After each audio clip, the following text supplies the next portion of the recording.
Good morning children, welcome to Praveen tutorial. आज coordinate geometry लेके आया हूँ और कोऑर्डिनेट ज्योमेट्री क्लास 9 में भी है, पहले भी था क्लास 9 में और आज भी क्लास 9 में है, लेकिन आज जो है उसका कुछ बृहद रूप है, उसका लार्ज फॉर्म है और 10 में तो है ही, तो इसलिए थोड़ा सा नया चीज़ है, इसको ध्यान से देखना बहुत ज़रूरी है, समझ में आ जाएगा। सबसे पहले कोऑर्डिनेट क्या होता है इसको आपको देखना है, तो कुछ पॉइंट्स लेकर के हम उसको समझाने की कोशिश करते हैं। आप लोग भी ब्रेन को अगर कंसंट्रेट रखिएगा तो समझ में आ जाएगा, कोई खास दिक्कत नहीं है।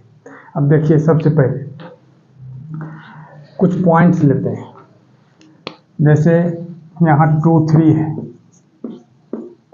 जैसे -3 5 है, जैसे 4 6 है, 7 -2 है, या 2 0 है, 0 -3 है, ये सब पॉइंट्स। अब इस पॉइंट्स को कोऑर्डिनेट बोला जाता है। तो कोऑर्डिनेट बोला जाता है तो इसमें दो चीज़ है, ये ऑर्डर्ड पेयर है, यानी 2 और 3 को क्या बोला जाता है, ऑर्डर्ड पेयर बोला जाता है। यानी 2 3 इज नॉट इक्वल टू 3 2। ये 2 3 जो है वो 3 2 के इक्वल नहीं होगा। जैसे इस तरह से है, मान लीजिए 2 3 इज नॉट इक्वल टू 3 2। कहेंगे क्यों? क्योंकि इसमें भी 2 3 है, इसमें भी 3 2 है। ये ऑर्डर्ड पेयर है। ये फर्स्ट जो है, फर्स्ट टर्म इसका जो 2 3 का जो फर्स्ट टर्म है 2, या 2 जो है जो मतलब एब्सिसा को डिनोट करता है। एब्सिसा किसको बोला जाता है, तब ध्यान दीजिएगा थोड़ा सा। 2 3 जैसे ये 2 जो हो गया, 2 हो गया, इसको बोला जाता है एब्सिसा। ठीक है, और इसी एब्सिसा को एक्स कोऑर्डिनेट भी बोलते हैं, याद रखिएगा। क्या बोला जाता है? X coordinate. ठीक है, और इसी को एक्स से भी डिनोट किया जाता है, सिर्फ एक्स से। अब 3 देखिए, यहाँ जो 3 है, ये 3 को बोला जाता है ऑर्डिनेट, ORDINATE। और ऑर्डिनेट को और क्या बोला जाता है, तो वाई कोऑर्डिनेट बोला जाता है। क्या बोला जाता है? Y coordinate. ठीक है, और इसी को सिर्फ वाई से भी डिनोट किया जाता है। यानी यह पहला टर्म जो हो गया एक्स का हो गया, दूसरा हो गया वाई का, और यही एब्सिसा और ऑर्डिनेट दोनों मिलके कोऑर्डिनेट हो जाता है। अब ध्यान दीजिएगा, एब्सिसा और ऑर्डिनेट यही दोनों मिलके क्या हो जाता है, कोऑर्डिनेट हो जाता है। मतलब एब्सिसा और ऑर्डिनेट जब रहेगा तो उसी को क्या बोला जाता है, कोऑर्डिनेट बोला जाता है। यहाँ ब्रैकेट देने की कोई ज़रूरत नहीं है। अब देखिए, अब इसमें क्या है, जो आगे आपको यह जानना है कि टॉपिक सब है अलग अलग। जैसे सबसे पहला है डिस्टेंस फार्मूला। अब डिस्टेंस फार्मूला क्या होता है तो उसको भी मैं समझाने जा रहा हूँ, और इस सब को थोड़ा सा ध्यान में रखना है। यानी जितने भी पॉइंट्स हैं, ये सब का पहला टर्म जो है एक्स कोऑर्डिनेट होता है, दूसरा वाई कोऑर्डिनेट होता है, और इसी को एब्सिसा और ऑर्डिनेट बोला जाता है, या एक्स और वाई से भी इसको डिनोट करते हैं।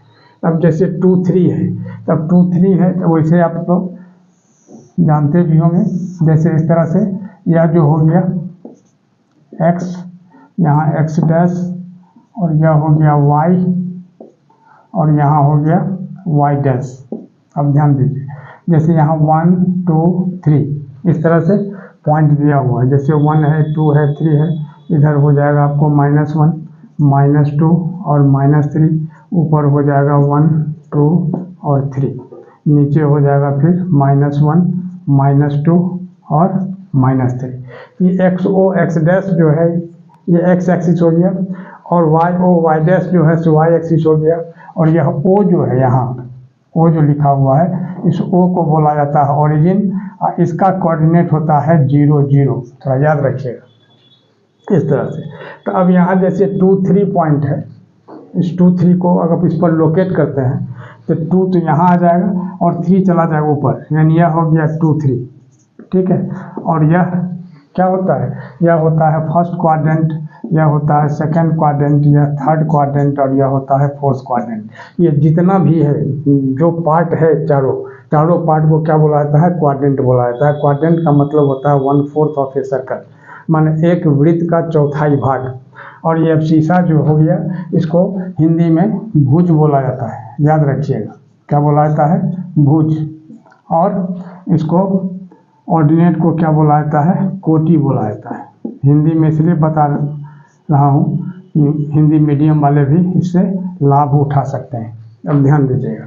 तो इस तरह से यह हो गया first quadrant, second quadrant, third quadrant और फोर्थ क्वाड्रेंट।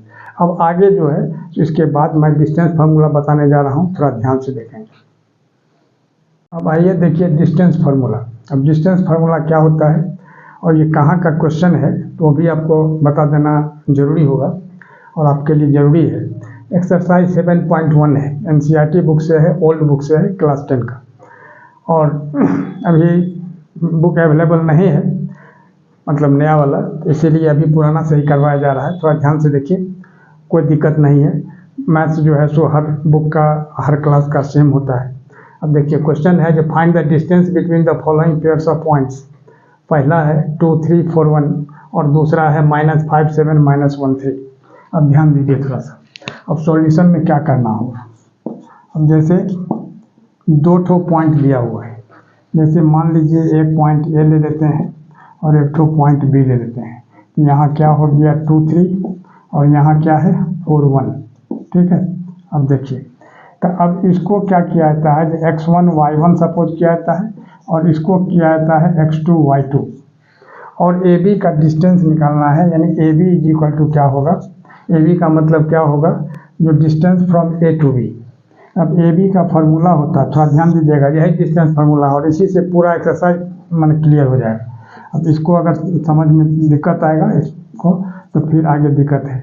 तो x2 - x1 होल स्क्वायर अब plus y2 - y1 whole square. अब देखिए अब x2 कितना है 4 है, अब -2 होल स्क्वायर अब प्लस यहाँ क्या है y2 1 अब -3 इसका होल स्क्वायर। ध्यान दीजिएगा थोड़ा सा। अब 4 - 2 होल स्क्वायर कितना होगा 2 होल स्क्वायर, अब प्लस 1 - 3 होल स्क्वायर क्या होगा -2 होल स्क्वायर। अब गौर कीजिए तो 2 का होल स्क्वायर कितना होगा 4, अब -2 का होल स्क्वायर वो भी हो जाएगा 4, यानी 4 + 4 यानी कितना हो जाएगा 8। और 8 को हम क्या लिख सकते हैं, अगर फैक्टराइज करते हैं तो 2 × 2 × 2 यानी डबल 2 का सिंगल 2 बाहर निकल जाता है स्क्वायर रूट में, यानी ये हो जाएगा 2√2 यूनिट्स और यही इसका आंसर हो जाएगा। यह हो गया आपका फर्स्ट, यानी क्वेश्चन नंबर 1 का फर्स्ट पार्ट। अब सेकंड पार्ट में देखिए, अब इसमें क्या है, इसमें भी दो ठो पॉइंट है, एक ठो को P ले लेते हैं और एक ठो को Q ले लेते हैं। अब P को क्या लिखा जाएगा, जैसे -5 7 इसका कोऑर्डिनेट दिया हुआ है, Q का क्या दिया हुआ है -1 और 3।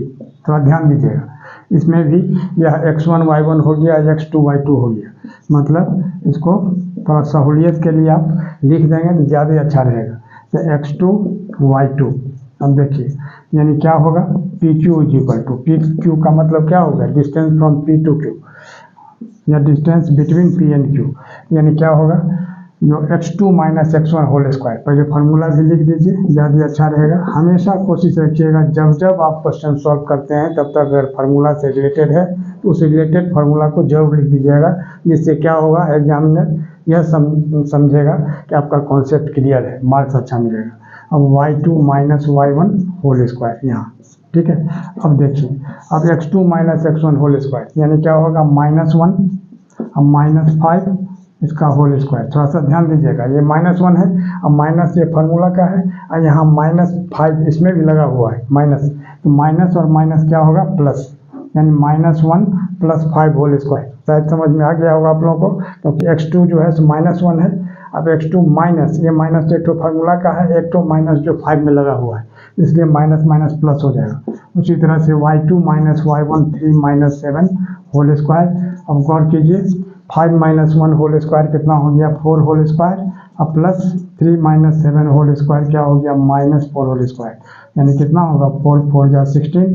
अब -4 का होल स्क्वायर भी -4 इंटू -4 प्लस 16 हो जाएगा, और 16 और 16 कितना होगा 32, और 32 को अगर फैक्टराइज करते हैं तो कितना होता है, गौर कीजिए, 2 इंटू 2 इंटू 2 इंटू 2 इंटू 2, यानी 5 तो 2 हो जाएगा। अब डबल के बदले यहाँ क्या करना है, सिंगल लेना है, और फिर डबल के बदले सिंगल लेना है √2, यानी 4√2 यूनिट्स, और यही इसका आंसर हो जाएगा। और इसी तरह का इंपॉर्टेंट क्वेश्चन का सीरीज लगातार हमारे बीच चलता रहे, इसके लिए आप लोग लाइक शेयर और सब्सक्राइब जरूर करें। धन्यवाद।